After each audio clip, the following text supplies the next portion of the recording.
In June 2010, an email landed in Dairo Rua's inbox. Dairo was getting a lot of emails those days. He was the leader of the miners' union at Frontino Gold Mines, the company that for 150 years had run the massive underground mines the town of Segovia was built around. And at that moment, Dairo and the union were fighting to stop Frontino being sold off to a foreign multinational. Ya ha llegado a mi correo electrónico una amenaza donde nos decían que teníamos que renunciar y irnos del pueblo o si no nos declaraban objetivo militar. The email said that he and the other leaders should stop opposing the sale of Frontino, resign from the union and leave Segovia, Dairo told us. If they did not, it said, they would be declared military targets. The union leaders were used to receiving threats. Ever since they started pushing back on the sale and instead trying to reclaim the company for the Frontino workers and pensioners, they'd been getting phone calls, emails and texts with the same general tone and message.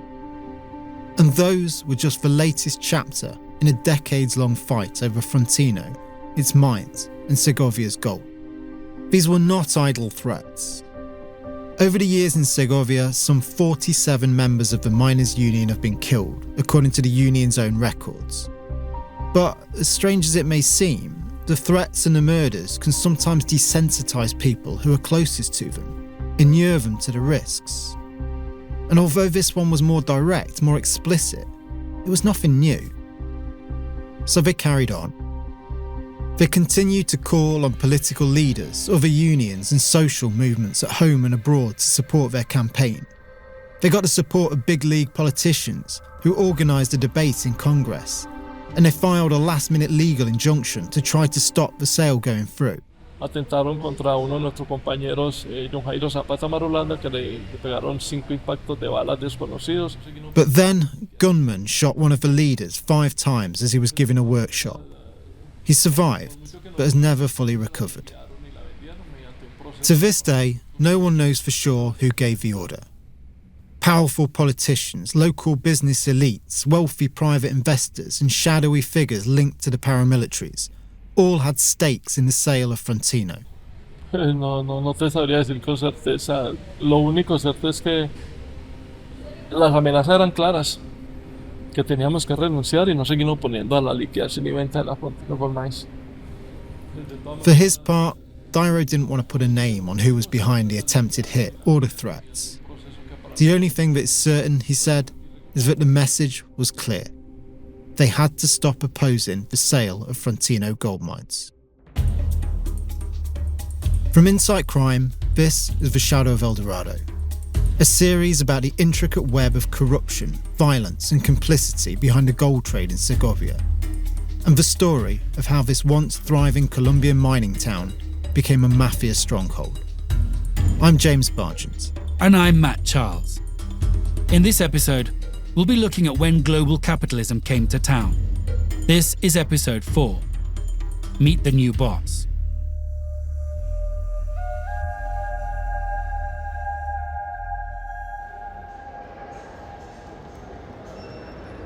We met Dairo in a library in Medellin, where he now lives after he was forced to flee Segovia because of the constant death threats. Yo nací en el año 1971 en Segovia, Antioquia. Soy hijo de campesinos. Dairo's story is classic Segovia. He told us how he was born in 1971 to a family of peasant farmers living in the rural part of the municipality. They had a small plot of land where they grew plantains, raised cattle, and panned for gold every now and again. When he was a young man, he left to study in a small town near Segovia. Then, in 1991, he got a job where most Segovian men of his age got a job, Frontino Gold Mines. Dairo was elected president of the Segovia chapter of the Miners' Union in 2009, making him responsible for representing around 1,500 Frontino miners. And he walked straight into a battle over the future of Segovia. At that time, Frontino was a wreck. It had been invaded by mine robbers known as machuqueros. Its machinery was in disrepair. Exploration of new fronts had withered away and its main mines were being worked by rudimentary operations run by shadowy subcontractors. Segovia had also divided into two bitterly opposed camps with very different ideas over what should be done about it. On one side was the sale camp, which included the government, the company administrators, and a section of the workers and pensioners tired of the whole tortured affair or looking for a personal payoff. They wanted to sell off the Frontino assets, then use the money to form a pension fund and pay off worker contracts.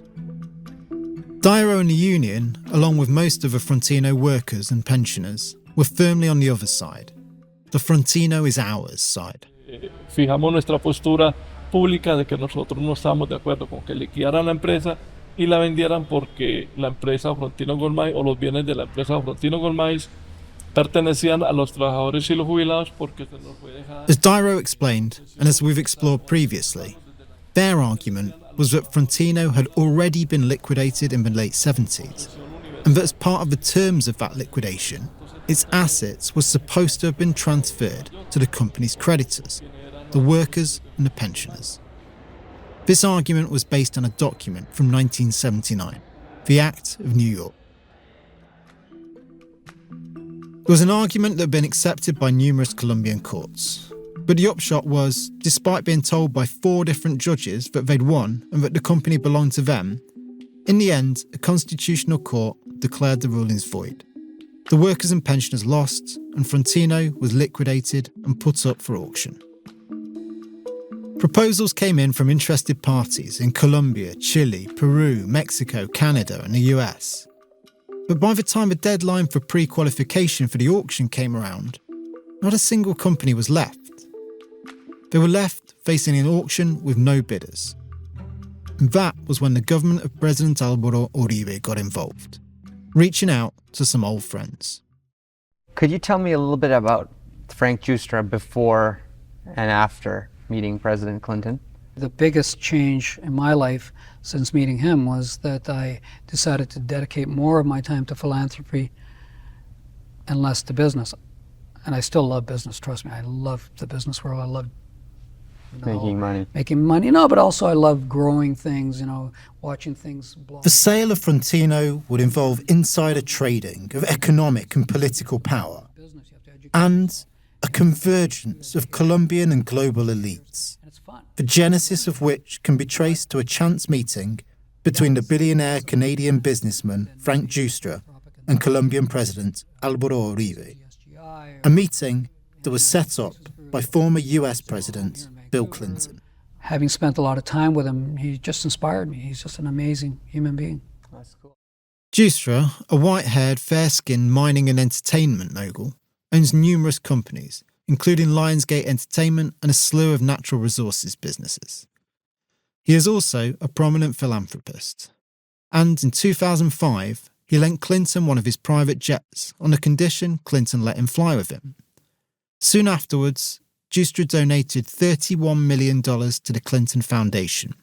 2 years later, the pair launched the Clinton-Giustra Sustainable Growth Initiative, which was bankrolled by $100 million of Giustra's cash and a pledge to donate half of all his future profits from investments in the mining industry.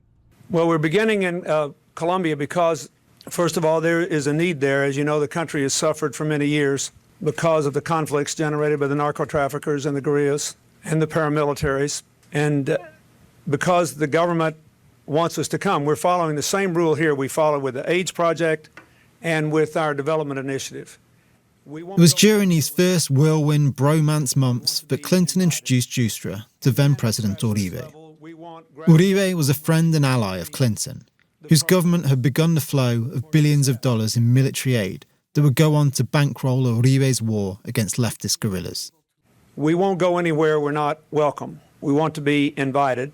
Giustra had several more meetings with Uribe, and soon after, he began to pour funds into ever more investments in Colombia, financing oil companies, coal companies, logging companies, and infrastructure projects. In many of these ventures, he worked closely with a small core of investors. Above all, one man, Serafino Iacono, a Venezuela-born tycoon who is a personal friend of Uribe and a major donor to his political campaigns. So in 2010, when the Uribe government found itself bereft of possible buyers for Frontino, it turned to Giustra and Iacono's cabal of investors. They put in a bid through Zandor Capital, a newly formed corporate entity registered in the fiscal paradise of Panama. In return for the Frontino assets, Zandor offered to pay approximately $200 million to pay off the pension debt. And on March 29, 2010, their offer was accepted. That was when Dorado and the union launched their last-ditch political and legal efforts to halt the deal going through. Weeks later came the email telling them to stop opposing the sale of Frontino to Zandor, and then came the attempted hit on his colleague. Following the attack, the union leaders were whisked away on a helicopter to Medellin for their own protection. The deal was finalised in August 2010, just over a month after the hitman had pumped 5 bullets into the union leader. While Dorado and the others were hiding in Medellin, the network of investors and business partners working with Giustra and Iacono were preparing to move their business to Segovia.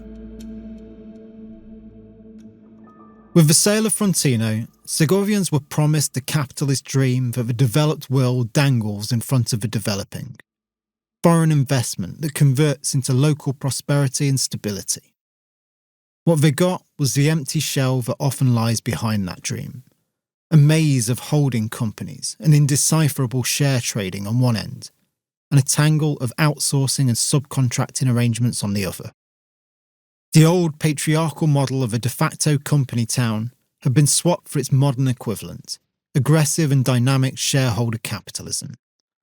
But in the end, the result was the same. Cheap blood gold, wrenched from a poor corner of a developing nation for use in the most sophisticated technology on the planet or as adornments for the rich and famous. Zandor Capital soon became Gran Colombia Gold Corp, thanks to a complicated series of mergers and acquisitions. That process saw the Frontino assets bounce around between 3 supposedly distinct companies, but behind them was a group of core investors and executives who personified how, instead of a capitalist dream, Gran Colombia was really more of an oligarchic joint venture. Giustra's initial investment at the time of the sale is not public information, but by 2016, when it crossed Canada's threshold for reporting requirements, he'd secured a 25% stake in the company. He's also been listed as a strategic advisor to the board in the company's various incarnations. His wingman, Serafino Iacono, was listed as the Gran Colombia executive co-chairman, and he's been on the company's board of directors ever since. Segovia is very much developed. We operate 3 of 23 mines in a concession that is truly a private property in Colombia, one a rarity. We own the mineral rights and the land, so we don't pay any royalties. Then there was Maria Consuelo Araujo. So let's talk about your role as Chief Executive Officer for Gran Colombia Gold. What's new and exciting at the company? Well, everything is exciting. It's a vibrant sector, growing. Everything is to be done. And what we want to develop is the way that responsible mining can be done. Right. Araujo did not have much of a history in mining. She was, however, one of Uribe's closest political allies. In fact, she'd been foreign minister in his administration. Until, that is, she was forced to resign when her father, 2 brothers, and a cousin found themselves neck-deep in scandal because of their alleged ties to paramilitary groups. People are concerned about safety, about risk in our country. And when you compare the numbers, when you compare the indicators, you see that Colombia is a very safe country, and the only risk you have is to wanting to stay.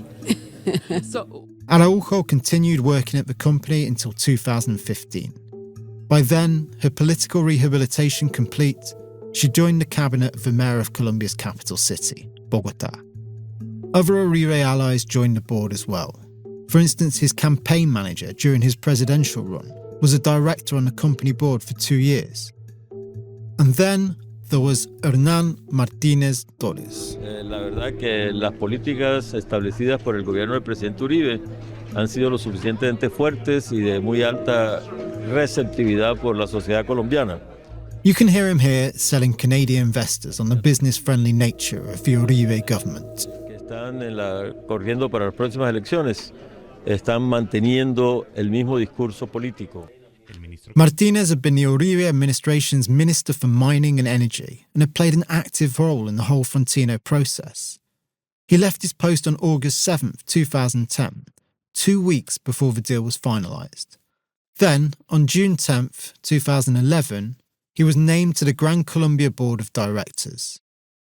According to the company's 2021 annual report, Martinez Torres was still a director on the board and owned shares in the company. But he passed away in December 2023. We contacted as many people as we could find to try to get the other side of the story of the sale of Frontino, to ask them about the simmering violence and murky deals, and to find out why, among other things, did all these Uribe administration officials become part of the upper echelon of the new company. Among them were Frontino administrators during the liquidation, members of the advisory board on the sale, the presidential advisors on Frontino, rival unionists, and representatives of the pro-sale workers and pensioners. None of them responded to our inquiries. But Gran Colombia Gold was more accommodating. We went to their office in the posh Medellin neighbourhood of El Poblado.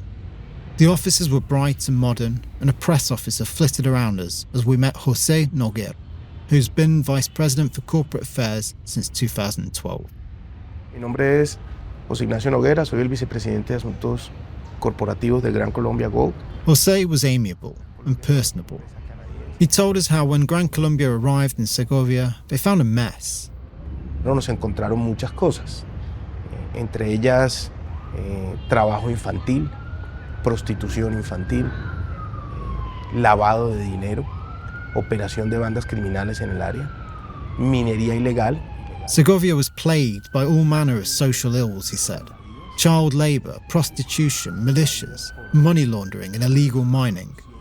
The mines themselves were invaded by hundreds of machuqueros, the gangs of mine robbers, and operations had been run into the ground. En el año 2010 invitan a Gran Colombia Gold a que participe dentro de la licitación para la compra de los activos de esa compañía. The Gran Colombia people were invited into all this by the government to revive a process that was failing and failing badly, he explained. The deal was struck with one thing in mind: paying off the debts to workers and pensioners. That was what the $200 million was for.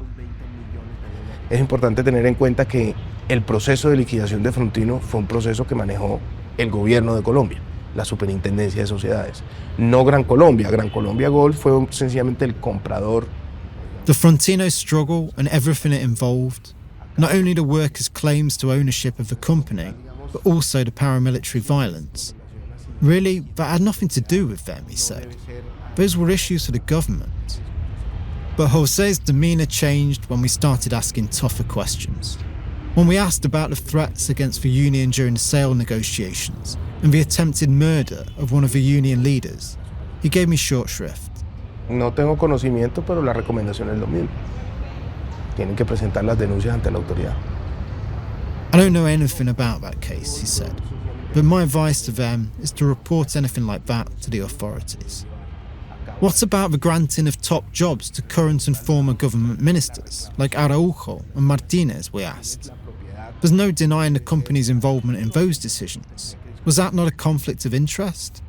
Gran Colombia Gold, como una empresa canadiense que cotiza en bolsa, actúa bajo altos principios y estándares de ética e integridad. José replied that the company has the highest ethical standards. And besides, Araujo wasn't actually in government when they gave her the job. Pero el ministro todavía estaba en el gobierno durante las negociaciones, ¿no? Y después pasó a la empresa. When we pushed back on Martinez, who was Minister of Mining until just months before the sale, José got snappy. Por eso, pero si no hay acusaciones con respecto a conflictos de intereses, no te podría dar. They've received no complaints about conflicts of interest on the matter, he said, and that is that. Ex empleados de la liquidada Frontino Gold Mines continúan sus protestas en las principales calles de Segovia. Aseguran que la empresa... Gran Colombia arrived pledging stability and employment after a decade of near-constant turmoil. But within months, those promises seemed hollow. Hundreds of workers had lost their jobs, the town was shut down in a general strike, and the miners began battling police on the streets. Pues antes de ser liquidada, la Frontino manejaba 1,400 empleados. Working in the Frontino mines at the time were Jorge Sepúlveda and Carlos Durango, aka Pelo Mula or Donkey Hair. We met the brothers in episode 1 at Las Brisas mine. We caught up with them at the mine to ask what it was like.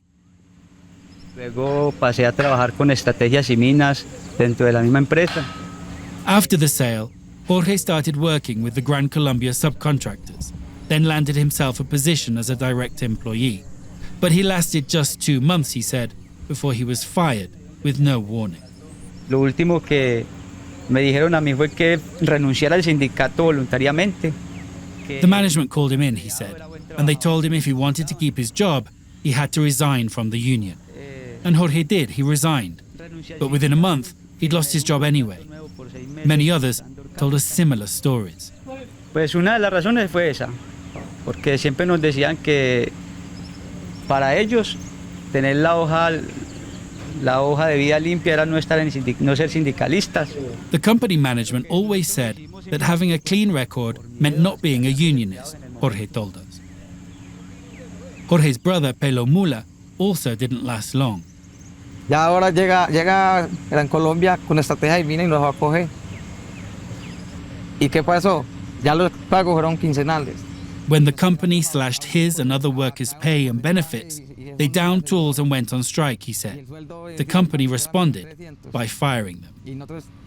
Yo traía con Julio Dorado con más hora. Pelo Mula, though, was soon back working underground, this time for the contractor who today runs most of Gran Colombia's mines.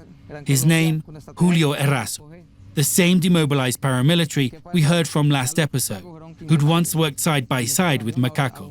The new era of Gran Colombia looked very similar to what had come before it. Pelo Mula would walk away from that job as well, not over pay disputes or union activity, but out of fear for his life. The next round of the mining wars had begun. That's next time on The Shadow of El Dorado. This series was the product of 8 years of investigation and on-the-ground fieldwork. This sort of work can be slow and painstaking, and it can be dangerous. It can also be expensive. If you want to help Insight Crime continue to produce in-depth investigations and analysis of organised crime, you can make a donation at insightcrime.org. If you want to dive deeper into the story of Segovia and blood gold in Colombia, head to our website at insightcrime.org. There you can see videos and photos of the scenes described in interviews with key characters, explore documents laying out the paper trail we uncovered during our investigation, and delve deeper into some of the stories and people mentioned in this podcast. The Shadow of El Dorado is an Insight Crime podcast produced with La No-Ficción. It was reported and written by me, James Bargent, and produced by Matt Charles. Additional sound recording for this episode by Cristian Carmona Cardona. Script editing was by Stephen Dudley and Tatiana Lozano, with the help of Elisa Roldan. Stephen and Elisa are the executive producers of the series. Sound design and editing for this episode by Jairo Pineda, and our graphic designer is Isabella Soto. Fact-checking by Alejandra Rodriguez. Additional research for this episode was done by Christopher Newton.